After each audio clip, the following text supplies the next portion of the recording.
आज से कुछ महीनों पहले जब मुझे पहला माइक्रो ड्रामा मिला था डायरेक्ट करने के लिए, मुझे प्रोड्यूसर ने बहुत क्लियरली कहा था कि प्रोजेक्ट का बजट बहुत ही कम है, लेकिन लगभग जो बजट प्लान था हम उसी बजट में शूटिंग खत्म कर पाए।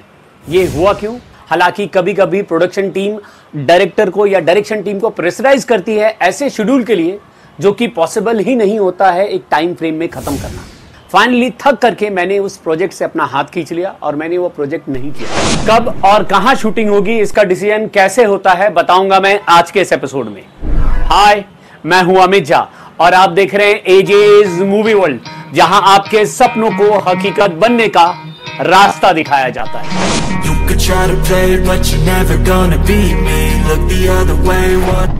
जैसे किसी भी शूट के लिए स्क्रिप्ट का होना जरूरी होता है, वैसे किसी भी शूट का समय पे खत्म होने के लिए शेड्यूल का होना जरूरी होता है। जी हाँ, शेड्यूल ही डिसाइड करता है कि शूट कहां और कब होगी।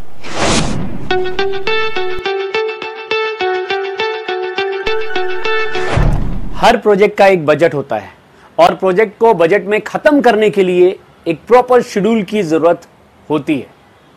यहीं पे हमें हमारी पहली लर्निंग मिलती है कि किसी भी शेड्यूल को बनाने के पहले प्रोजेक्ट के बजट को नोटिस करना या उसका ध्यान रख करके शेड्यूल बनाना जरूरी होता है।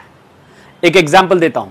आज से कुछ महीनों पहले जब मुझे पहला माइक्रो ड्रामा मिला था डायरेक्ट करने के लिए, मुझे प्रोड्यूसर ने बहुत क्लियरली कहा था कि प्रोजेक्ट का बजट बहुत ही कम है। ऐसे में मैंने प्रोड्यूसर को बहुत क्लियरली कहा था कि मुझे कुछ दिन का समय दीजिए ताकि मैं एक शेड्यूल बना सकूं और देख सकूं कि क्या इस बजट में ये प्रोजेक्ट बन सकता है। और फाइनली मैंने एक शेड्यूल बनाया और मैंने प्रोड्यूसर को कहा कि मुझे 5 दिन का समय चाहिए इस शेड्यूल को खत्म करने के लिए। प्रोड्यूसर ने अपने हाथ खड़े कर दिए ये बोल करके कि सर इतना तो बजट है ही नहीं। फिर मैंने इस शेड्यूल को क्रॉस चेक किया और मैंने देखा कि कुछ एक समय जो मैंने हर दिन लगाया था वो था एक्टिंग स्टाइल में ध्यान देने के लिए शूटिंग के दौरान। तो मैंने आइडिया लगाया शेड्यूल देखकर कि क्या मैं 2 दिन का प्री प्रोडक्शन का एक्स्ट्रा समय ले सकता हूं शूटिंग के पहले। मैंने प्रोड्यूसर को एक आइडिया दिया। प्रोड्यूसर ने इजीली कहा आप ये ले लीजिए, इसमें मेरे एक्सपेंसेस बहुत कम होते हैं, बशर्ते कि मैं 2 दिन एक्स्ट्रा शूट करूं।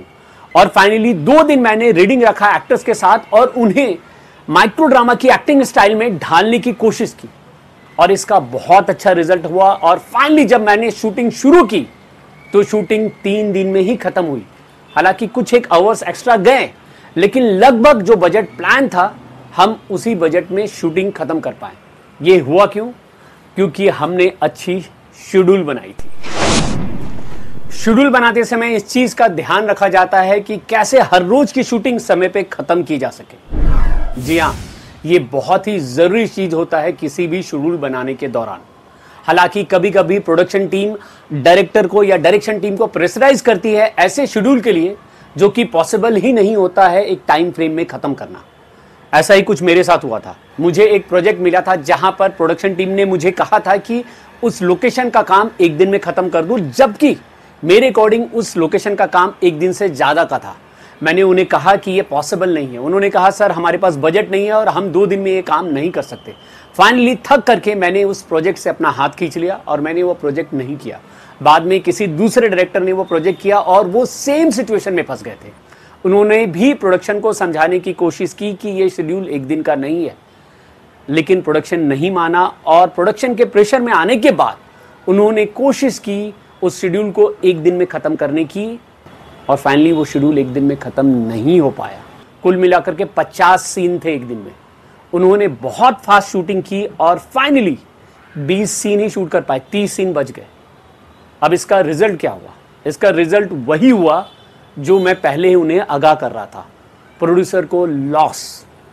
क्योंकि 30 सीन के लिए जो बच गए उसके लिए एक्टर्स जो आए थे, जो प्रॉपर्टीज आई थी, जो कॉस्ट्यूम आई थी, जिनका इस्तेमाल उस दिन शूट पे नहीं हुआ, उसके लिए उन्हें पैसे देने थे और अगले दिन फिर से इन 30 सीन्स के लिए उन एक्टर्स को, उन प्रॉपर्टीज को, उन कॉस्ट्यूम्स को, उन लोकेशन को फिर से पे करना था।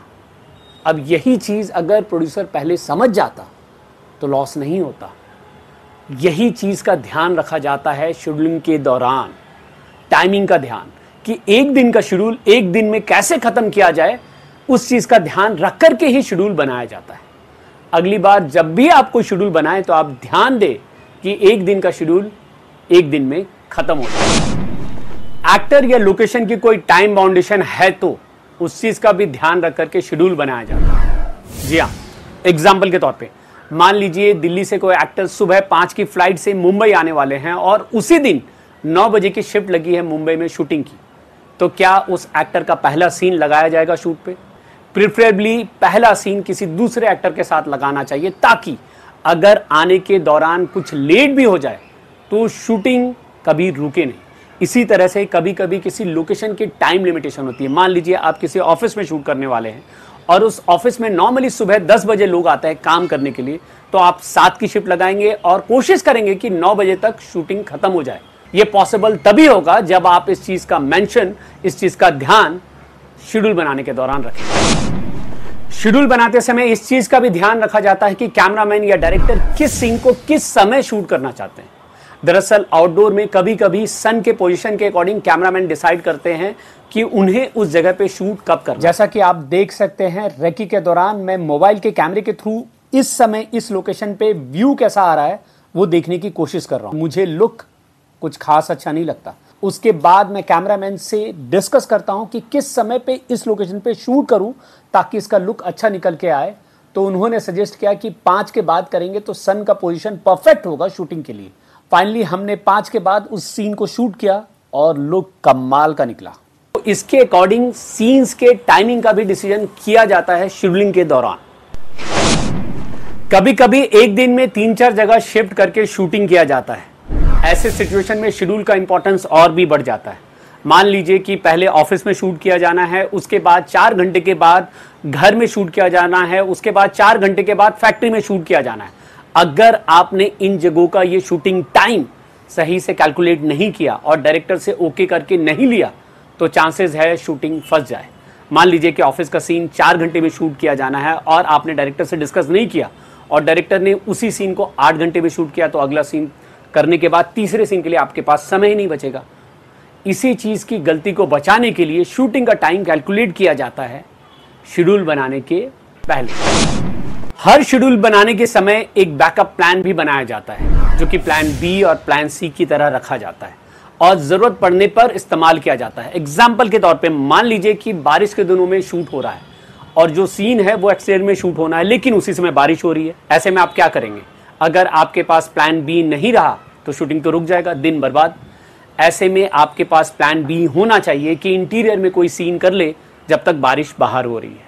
इसी तरह से हर रोज के शेड्यूल के प्लान ए, बी, सी हर शेड्यूलर को रखने चाहिए। अगर आपको मेरा ये वीडियो पसंद आ रहा है तो प्लीज लाइक कीजिए, सब्सक्राइब कीजिए चैनल को और शेयर कीजिए ज्यादा से ज्यादा लोगों से, ताकि पर्दे से उनकी दूरी कम हो सके। अब अपने सपने को पूरा करने के मिशन में जुट जाइए और आपके इस मिशन में मदद करने के लिए मैं अपना अगला एपिसोड लेकर के आऊंगा मंगलवार को 5:54 पे इसी चैनल पे। तब तक के लिए keep trying hard until you succeed.